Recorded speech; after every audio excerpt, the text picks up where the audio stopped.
All right, Natascha, Shift Tactic 7. My name's Brett Caldwell, Natascha Tello. Tell us what we're talking about today.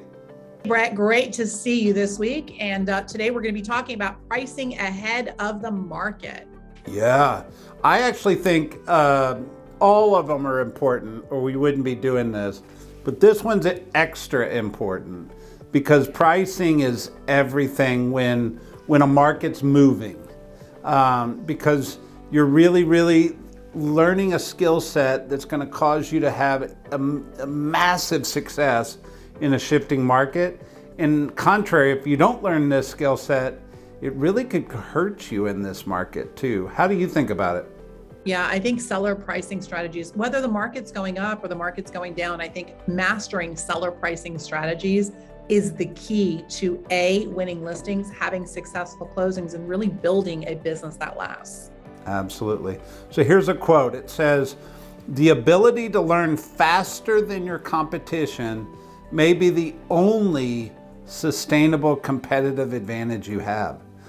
And wow, what a thought. Like, if I'm better than my competition, how much market share can I take in a shifting market? How much further along will I be while everybody else is playing catch up, right?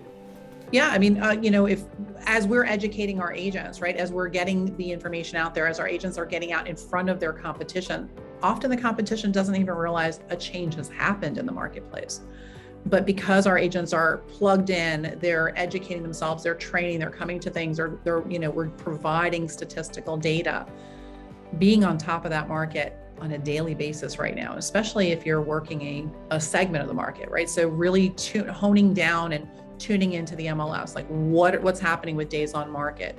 What about pricing? Like, pay attention. Are we having more price adjustments upwards or downwards? Like those are the little tattletale signs that will tell you what's happening in the marketplace. Number of new active listings, that's important. So tracking all that stuff, right? And we've talked about that in previous tactics.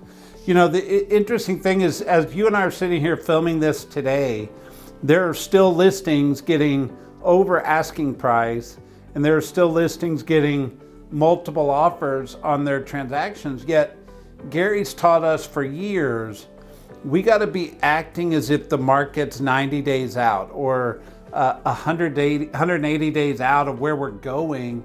And really, we know this is going to slow down at some point. And that's really this conversation today.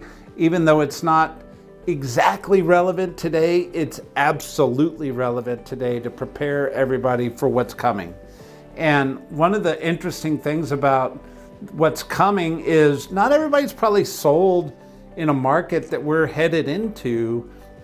And there's this 5 stages of grief that your sellers are actually going to go through. And yes, it's the same stages of grief of death. And I'll just remind you, but people go through denial first. There's a denial around the actual value of their house. Then there's an anger around it. And then they try to bargain with you. And then once they kind of get through that bargaining stage, there might be a little depression because they probably should have sold before the pricing changed, right? Or at the end of the day, you're hoping that seller meets you at a place of acceptance. And ultimately, there is a grief cycle around the value of their house if the market shifts and they're not getting what they used to think they could get. How do you coach people through that? Yeah, I think it's, again, coming from a place of empathy when you're sitting down and you're consulting with the seller, letting them know, but also sharing the data, not being somebody who just speaks about things, but share what's truly happening, especially as we go through that denial phase and the anger phase, the first 2 stages, because it may not have set in yet, right? The market's just starting to change. Like we're seeing denial right now in our marketplace. And yet in some, and again, it's all sub-market dependent because there are some markets around the country that are already changing dramatically. And, so we're not necessarily seeing that yet, and yet we know it's coming. So that's how you have to prepare them. You need to show them what's happening and let them have a self-discovery around that. Perfect. So there's this interesting thing called a window of opportunity. And the window of opportunity is really that first time somebody sees that listing, The first time they walk in the door, that first impression, we talk about it. That is the single most important moment in the history of a listing to get the most amount of money. And not every seller understands the importance of that window of opportunity, yet we've got data that can back this up for days. You know, I track stats in my market, and I'm certain you track the same stats in your market, and we can show for days the difference of what ends up in a seller's pocket on whether or not they price it right on the beginning or have to go through the pain of doing a price reduction. It actually takes money out of their pocket, and we can show that in a different training video. But at the end of the day, that window of opportunity is everything for that seller net. How do you coach people through that? It's all about, it's multiple things. The main thing obviously is pricing, right? Ensuring that we're getting the price right. And right now, when we're looking at the market, we want to make sure that we're pricing 30 days into the future, not into the past where we could pluck a price from a tree and it was whatever somebody was hoping for. And it's going to take more skill. We need to be anticipating what the market's going to do rather than being reactionary to what the market ultimately does do, because then we're already behind. Yeah. You know, I wrote down that there's two things that happen, and Gary talks about this in the book. He says, you actually are making an observation, but you're also making a forecast. And the data we bring to the table, I guess the old term is the CMA, now we call it the equity analysis, right? But that data says, here's what happened in the past. This is what I can show on paper your house is worth from a value standpoint. I got my tax letter in the mail the other day and it said, we value your house at this, now pay us taxes, right? Like there's a observation of value based on the past. But the real part of this presentation is when the agent shows up with the forecast. And that forecast is really the skill we're talking about here. It's the skill of knowing what's coming in the next 3 months, what the next 6 months looks like, studying the numbers, studying the trends, and giving that advice and opinion, right? Yeah, and knowing, right? So we're looking at national data, right? So we're looking at economic news. We're looking at interest rates. How is that affecting us? So all of those things play into what's happening and what ultimately happens on the ground locally. 100%. I wrote down, the whole goal here is to get your seller to outthink the other sellers that they're competing against. And, we don't like to say it, it's competition. Like it's the prettiest house wins with the best price. And we'll talk later about staging, and that's the pretty part, but the pricing is all about today. And I'll just go back to the retail analogy. I've talked forever, like if I walk into Nordstrom's and I'm looking at shirts that are full price, I'm actually making an emotional purchase on the shirt that I think looks the coolest. But if I go to the sale rack and they're all discounted with price reductions, I'm looking for a deal. I'm looking for a cool shirt, but for a great deal. And I'm two different buyers based on the same experience inside the same store. And that's really what we're talking about here is nail it the first time right with that window of opportunity. But you got to develop the skills to be able to know how to do that. And that's really where we're going with this. Ultimately, it's a reality conversation that you got to be equipped to have with a seller. And there's a pain that comes with this too. If you don't price it right in the beginning, there's probably some conversations that I know I've got agents, and I'm sure you do as well, that have never had to have a conversation around why the home hadn't shown, or hey, homes over there sold for less money, or man, the truth I've is, never Brett, had a price reduction conversation. Correct. And if the market has been such that since the downturn, 12, 13 years ago at this point, since that time period, we haven't had those conversations. We haven't had to have those conversations. And so if you're in the business less than 10 years, the likelihood is you've never had this conversation. We only know the conversation going the other direction. And so as things, stabilize and potentially here start shifting the other direction, It's a completely different set of skills that we need to sharpen. Yeah, and catch me up on what is this skill? How do I hone that skill? It's really a script, right? It's scripting, Brett. And so we're gonna share a great script at the end that we're gonna ask everybody to role play. But it's really about mastering the scripts. It's also about being able to show and display. So I love, there's, depending on what the market's doing, but let's just say hypothetically the market starts to slip and goes backwards in an area.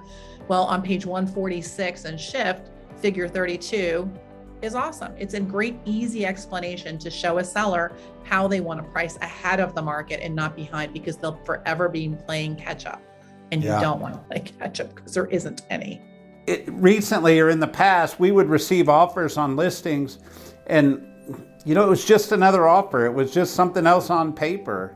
Well, in a shifting market, how should you respond when an offer comes in? Well, I think as a professional, we're always gracious. We're excited to get an offer, right? And so we need to be excited about presenting that offer to our seller, no matter what the price is. We cannot be emotionally attached to the offer. It's our job to provide the pros and cons. And in a market where things are moving and changing, it's a conversation about that window of opportunity. Let's look at this from a logical perspective. And does this offer make sense? And how can we work with this offer? Yeah. Never kick back an offer and just turn it down flat out, right? In a market where you have 20 or 30 or 40 offers, that's a different story. Yet in a market where less offers come in, we need to treat everyone with golden gloves. Yeah. I mean, in the market we're coming out of, or we're maybe still in right now, it's just an offer, right? Like it's another offer, and sometimes we got 60 on the same house. But in a normal market, I might even go as far as to say an offer is a little bit of a gold-plated opportunity that comes in, and we should treat it as much. If we ever end up in a true buyer's market, that might even be platinum plated, if that's even an analogy we can run with. But I definitely think you need to up the level of intensity around presenting offers when we move into a shifting market. Second thing I want to throw at you, and I know this is an opinion, but I want your opinion. Overpriced listings, take them or not? All right, so what I would throw back at you first, Brett, is by how much are we overpricing? So if we're talking a $500,000 home, a $500,000 property, are we saying $5,000 over or $50,000 over? Because I'm going to make a financial decision based on that. Second thing I'm going to look at is I'm going to have a conversation with my sellers. How motivated are they truly to sell? Are we placing the home on the market in a hope, a dream, a wish that maybe a buyer falls out of the sky and pays whatever they're asking? Or is there a true motivation that ultimately shows up and therefore we price it correctly? Again, those are the things that I look at. And the third thing I look at is, what is it going to cost me? What is this listing going to cost me, right? Because there's a cost of going into that listing. There's a cost to marketing that property. There's a cost to, advertising that property. There's a cost of my time, which as agents, we forget to calculate.